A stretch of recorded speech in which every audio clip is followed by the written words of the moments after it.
Tele Brasil Notícias. Olá, está começando a sua edição semanal do jornal Tele Brasil Notícias, sempre com as informações na medida certa. E nesta edição estaremos falando sobre o pagamento com Pix, que terá novas regras. Além disso, também estaremos abordando a questão do governo federal, que vai bloquear o uso do Bolsa Família para justamente as apostas online. Além disso, também estaremos falando sobre as questões ecológicas aqui do Brasil, porque o Brasil despeja nada menos que 1,3 milhão de toneladas de plásticos nos oceanos por ano. Tudo isso e muito mais outras informações nesta edição, feita especialmente para você. Então, vamos a ela. No ar.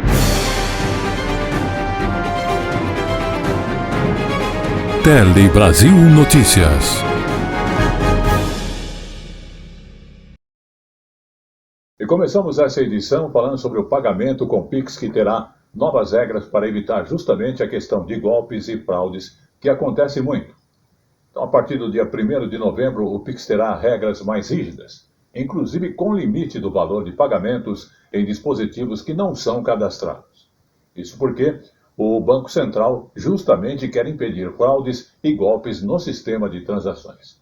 Ainda mais diante do aumento do número de vazamento de dados vinculados justamente às chaves Pix. Vamos observar. Para garantir a segurança das transações e impedir fraudes, o Banco Central vai limitar a R$ 200 transferências feitas de telefone ou computador sem cadastramento prévio do cliente. E o limite diário será de R$ 1.000. Essa exigência de cadastro valerá apenas para os celulares e computadores que nunca tenham sido usados para fazer Pix. Além disso, os bancos terão que melhorar as tecnologias de segurança, com a identificação de transações atípicas ou incompatíveis com o perfil do cliente. O cuidado por parte dos bancos é necessário, inclusive, devido ao vazamento de dados de clientes. No ano passado, houve apenas uma notificação desse tipo de incidente relacionado à chave Pix, como o vazamento do nome do usuário, CPF, agência e número da conta. Já neste ano, o número aumentou bastante. O Banco Central registrou 10 ocorrências.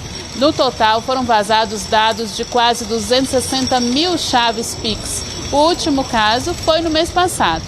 Segundo o Banco Central, não foram expostos dados sensíveis como senhas, movimentações ou saldos financeiros.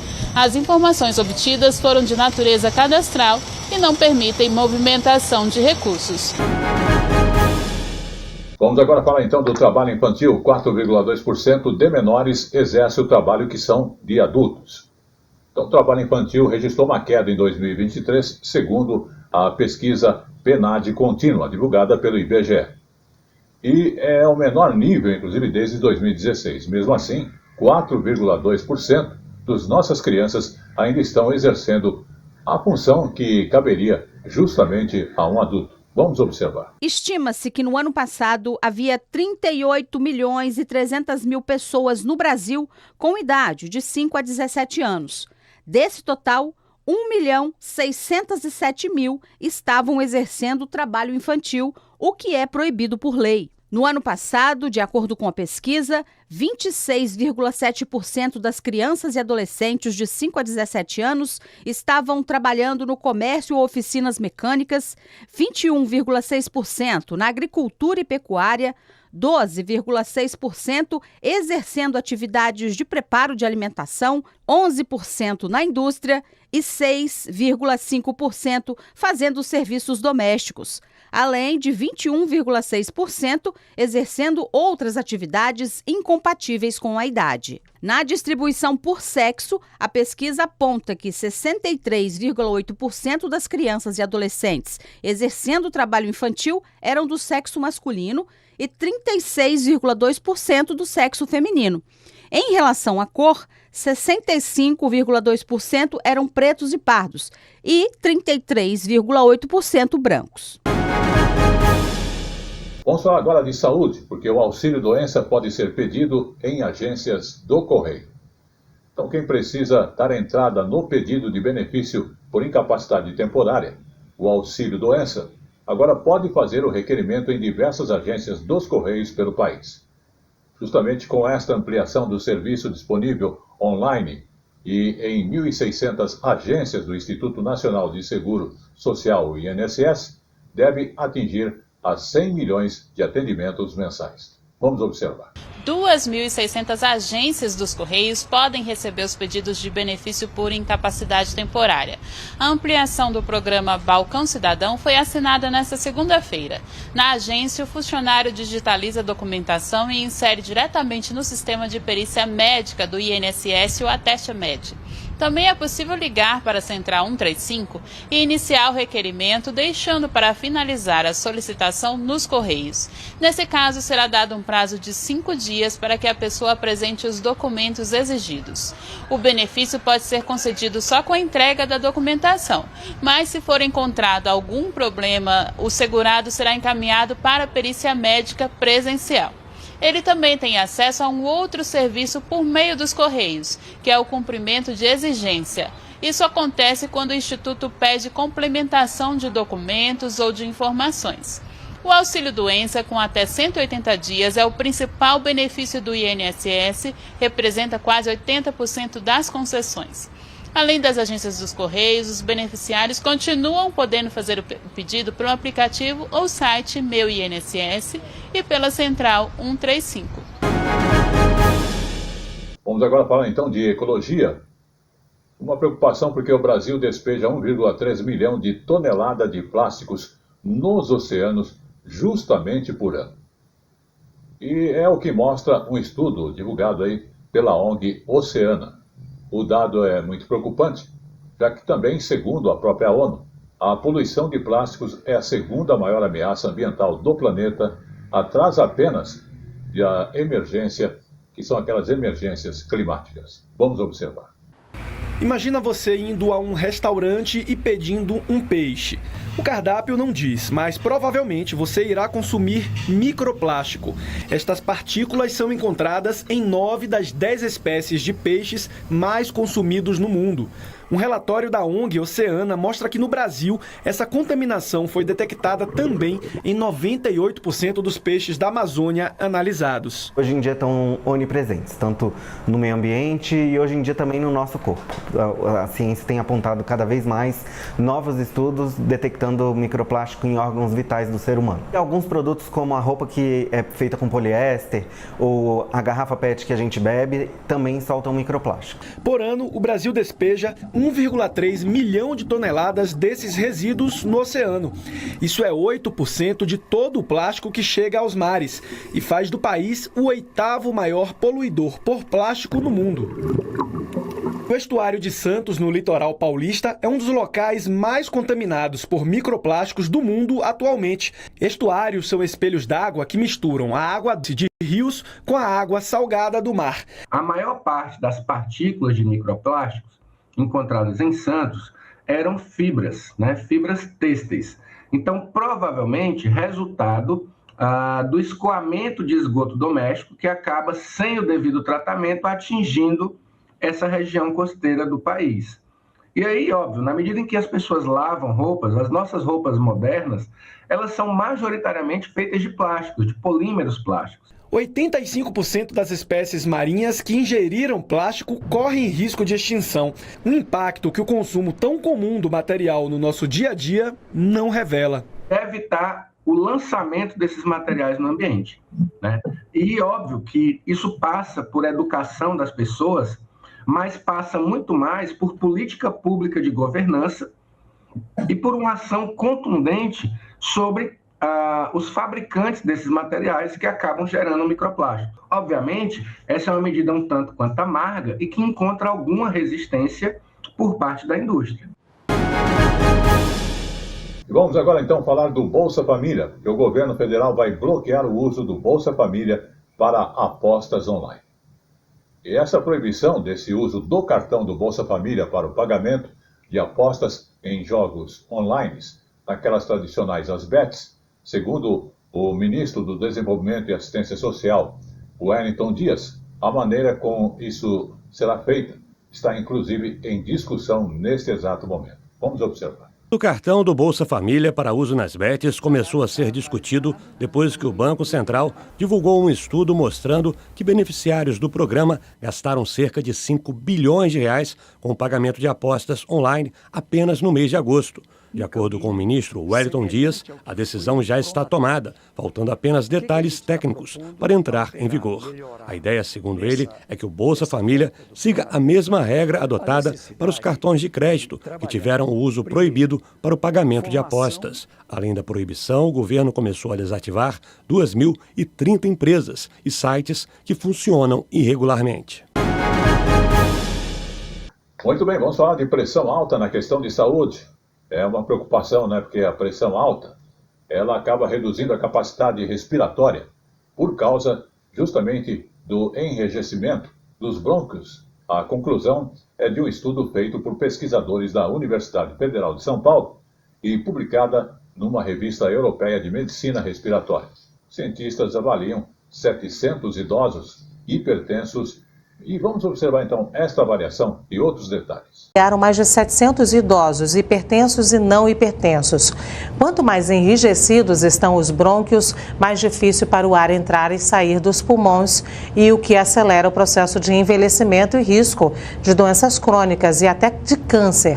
Os pesquisadores chamam a atenção para a importância de um estilo de vida ativo para evitar a perda da função pulmonar.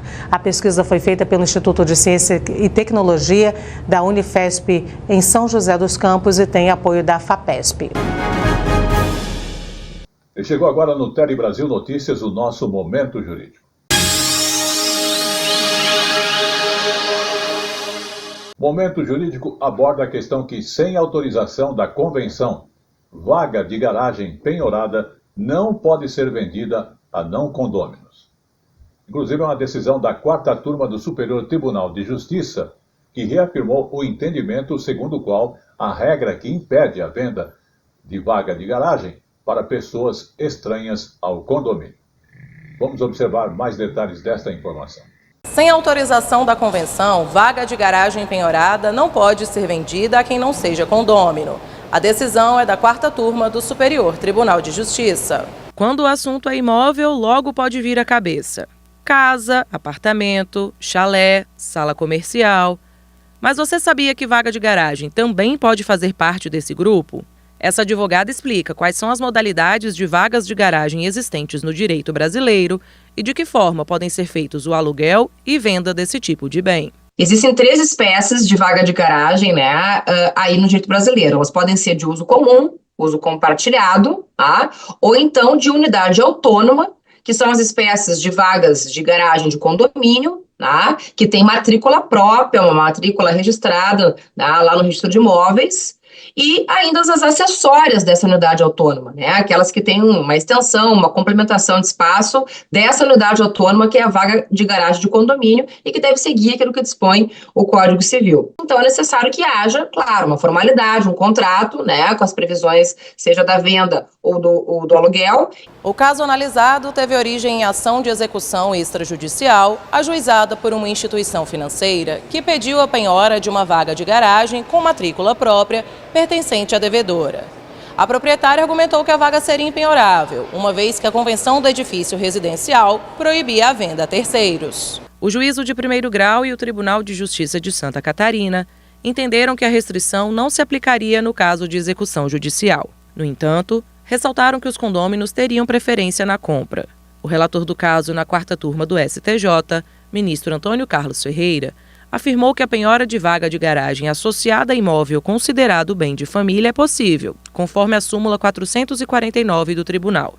Contudo, o ministro observou que o Código Civil prevê que as vagas de garagem não podem ser alienadas ou alugadas a pessoas estranhas ao condomínio sem autorização expressa da convenção. Dessa forma, por unanimidade, os ministros reconheceram a possibilidade de penhora da vaga de garagem da devedora, mas restringiram a participação na venda aos condôminos. Vamos agora então falar de charges, que são patrimônios da cultura brasileira. O presidente da República assinou uma lei que reconhece a charge, a caricatura, o cartoon e o grafismo como manifestações da cultura brasileira. A lei garante a liberdade para satirizar e questionar acontecimentos como um direito essencial em uma sociedade democrática. A caricatura exagera os traços de uma pessoa para fins cômicos. Já a charge é um gênero jornalístico que satiriza um acontecimento. O cartoon, ele é diferente. Ele satiriza situações através do humor. E já o grafite é um tipo de arte urbana com produção de desenhos em locais públicos. Vamos observar. Acontecimentos como um direito essencial em uma sociedade democrática. A caricatura exagera os traços de uma pessoa para fins cômicos. A charge é um gênero jornalístico que satiriza um acontecimento. O cartoon satiriza situações através do humor e o grafite é um tipo de arte urbana com produção de desenhos em locais públicos. Muito bem, vamos falar agora de turismo, mas dos aeroportos, porque fechado por causa das enchentes do Rio Grande do Sul, o aeroporto Salgado Filho, em Porto Alegre, depois de 170 dias fechado, voltou a receber voos comerciais. Vamos observar. O voo comercial a pousar no Salgado Filho veio de Campinas, em São Paulo, de onde saiu por volta das 6h30 da manhã. Pouco depois das 8h30, os primeiros passageiros acessaram a área de desembarque, onde foram recebidos com bastante festa. Nesse primeiro momento, o Salgado Filho terá capacidade para receber até 128 voos diários, mas a movimentação terá crescimento escalonado. Segundo a concessionária Fraport, 71 pousos e decolagens serão realizados envolvendo as cidades do Rio de Janeiro, Brasília e São Paulo, atendendo cerca de 9.000 pessoas. As operações retomam a pleno na segunda quinzena de dezembro. De Porto Alegre, Lisele Félix. E como eu falo sempre, tudo que é bom dura pouco, e o Tele Brasil Notícias da semana vai chegando ao seu final, agradecendo a sua audiência aqui no Brasil ou em qualquer parte do mundo. Mas antes, vamos falar aí aqui do Brasil. O litoral do estado do Piauí é conhecido por sua beleza, que é uma beleza única, formada pelo Delta do Parnaíba. O local abriga uma diversidade natural e atrai turistas de várias partes do país. Vamos observar esses detalhes na reportagem da TV Antares, emissora da Rede Nacional de Comunicação Pública. Como é lindo poder apreciar as belezas de um rio como o Parnaíba. Para quem não sabe, o rio Parnaíba nasce na Chapada das Mangabeiras, exatamente ali na divisa entre os estados Piauí, Bahia e Tocantins. Também chamado de Velho Monte. É um curso de água que divide politicamente o Piauí e o Maranhão. Podemos afirmar que genuinamente é o maior rio nordestino, navegável em toda a sua extensão. São 1.344 quilômetros. O delta do rio Parnaíba é o único em mar aberto das Américas, uma área de total preservação, onde as reservas naturais guardam como tesouros a fauna e a flora nativa. São mais de 70 ilhas compondo o delta do Parnaíba e ocupando um espaço de mais de 2.700 quilômetros quadrados. Embora a referência ao nome tenha sido dada a Parnaíba, que fica no Piauí, é importante dizer que 80% desse território fica em solo maranhense, se estendendo até o município de Tutóia. No delta do Parnaíba não faltam opções para pontos de paradas ao longo do curso do rio. Por aqui o fluxo de turistas é intenso, gente de todas as partes do Brasil e do mundo. O delta do Parnaíba se junta às belezas de Jericoacoara, no Ceará, e Lençóis Maranhenses, no Maranhão, nossos estados vizinhos, compondo a Rota das Emoções. Um roteiro que reúne natureza e muita adrenalina. É lindo aqui, é uma natureza perfeita. Não imaginava que era tão imensa, a imensidão desse rio tão lindo. É um lugar acolhedor, né? Fora a beleza, né? A gente chegou ontem, hoje já deu de encontro aqui com esse rio, agora com o mar também. É maravilhoso. Espetáculo à parte, a Revoada dos Guarás é o ponto alto do passeio de muitos visitantes do delta do Parnaíba, que optam por terminar o dia assim, contemplando um verdadeiro balé de muita leveza, que reúne sagradamente, todos os dias do ano, muitos bandos da ave vermelha, colorindo o céu com muita maestria.